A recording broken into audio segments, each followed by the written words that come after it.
Today we are going to discuss how to set up a formal dinner party. As you can see, I've done stage one. We will be having only 5 guests tonight, and I have set up the arrangement of the chairs. My table is octagonal, so the octagonal shape, you have to decide exactly where each person is going to sit. So as you see, it's not going to be exactly symmetrical because the octagon has 8 sides and I have only 5 guests tonight. Step 1 has been completed. I have finished the florals. It's very important to choose a theme you can use throughout your event. I will show you later how I've incorporated the same style of flowers through different arrangements throughout my home. That way it seems more like a floral installation instead of just one centerpiece at the table. Before I start setting the table, I want to discuss different elements that make up the dining room. I've never spoken before about. The table is designed by Ralph Rucci for Holly Hunt. It's designed in solid bronze and has a smoked gray glass inserted into the solid bronze base. I love the shape because I believe in having rounds for intimate affairs. So the octagon is a little bit more interesting, but it does the same thing as a round table and allows you to talk and see each of your guests. The chandelier here is designed by George Jensen. It's done in sterling silver, and it was designed in 1954. This was the first one ever made because it was made based on his drawings in the year 2000. I decided to make the chain a little bit longer, and I added a hook because this allows me to lower it when it's time to clean it, making it a lot easier. Also, I love the drama of the chain hanging and the additional hook. To match the chandelier, we're going to be using today the George Jensen pomegranate candelabras. And since the table is round, I am going to be using 4 of them.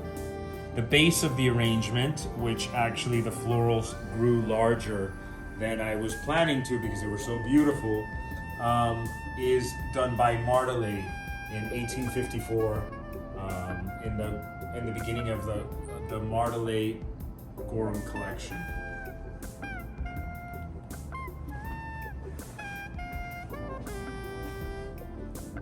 So now I put together all of the stuff that I will be using, and now I'm going to show you step by step how I'm using it, why I'm using it, and a little bit about each item.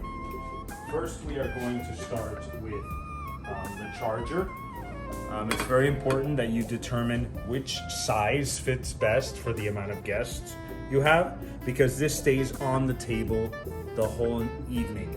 So as different courses are served, each course will be placed on top of this charger. This charger that we're using today is George II. This is sterling silver, English, from the mid 18th century.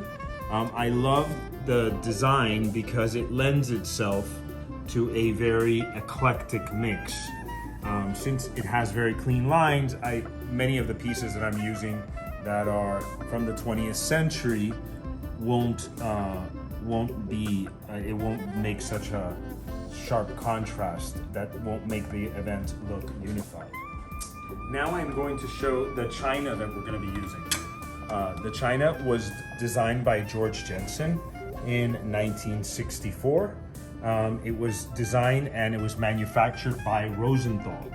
I love the simplistic modern design, and as you can see, these will be the plates that I will be using tonight.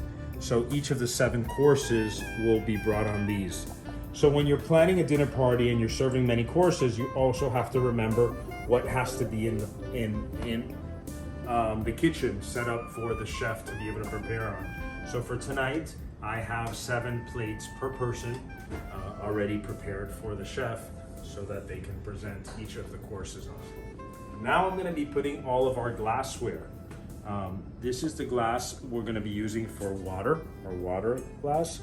This will be our champagne glass, white wine, and our red wine. These all go to the right of each place setting. These were all designed by Stuart Devlin in the early 70s. The water glass is done by Cartier in 1969. In order to differentiate the area where the water goblet is, I will be using a coaster designed by George Jensen.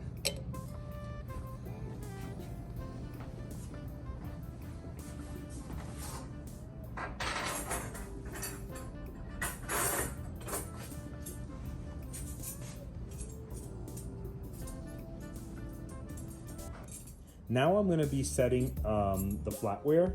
All of the flatware that we're going to be using today is done by George Jensen. It's all sterling silver and was designed in 1915 by Johann Rodet. In the Acorn collection of George Jensen, this is the Acorn pattern, there was 220 pieces that are available per person. So some of those, I think there's 54 pieces that are place settings, and then there was 150 individual pieces per person. So we are going to be setting the flatware. The forks go on the left hand side of the place setting, and your fork that is your last course goes closest to the place setting. So as you can see, this is our pastry fork, which will be the last thing we serve tonight. Then you will see the fish fork for the main course, and then there will be two different forks in two different sizes for two other courses. And our first fork will be the salad fork.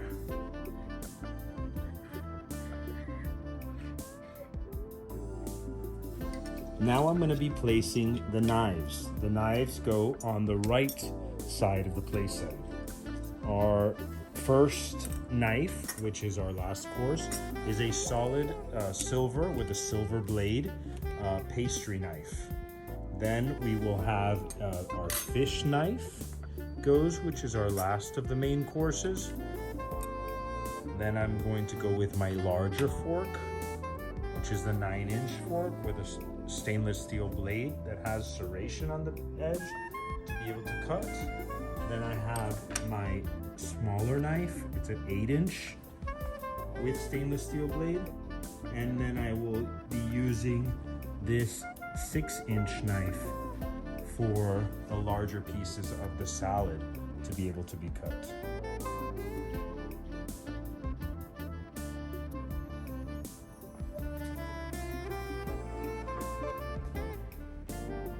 One of the courses will be soup. So as you see, here's my soup spoon that goes on the side of the knives.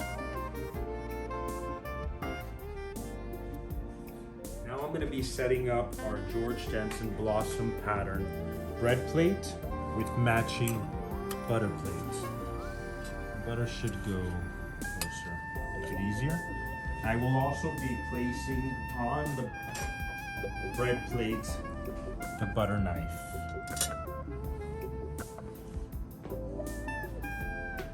Today I will be using the individual salt and pepper heads. This is a salt cellar, all done by George Jensen with the matching salt shovel.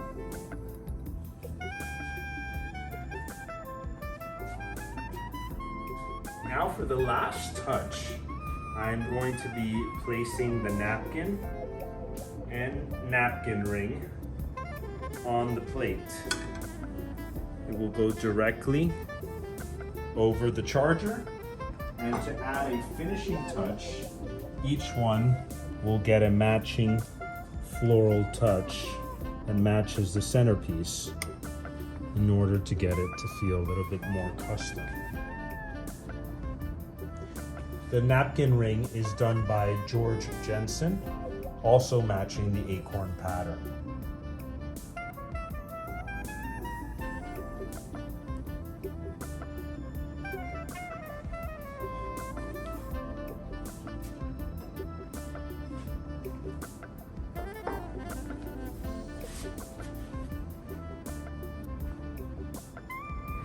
Now that our first place setting is complete, we will repeat this for each of the guests.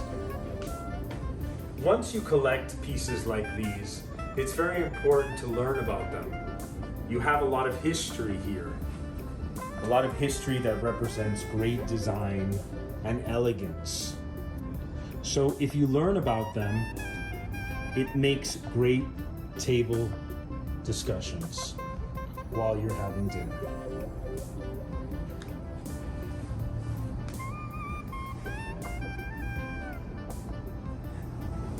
Thank you very much for joining me today. I hope you enjoyed all that we have discussed.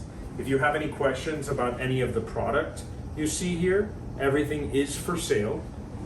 So please contact me. If you need to know anything about a particular item, I love to discuss and tell you about anything you would like to know. Thank you, and till next time, always entertain with style.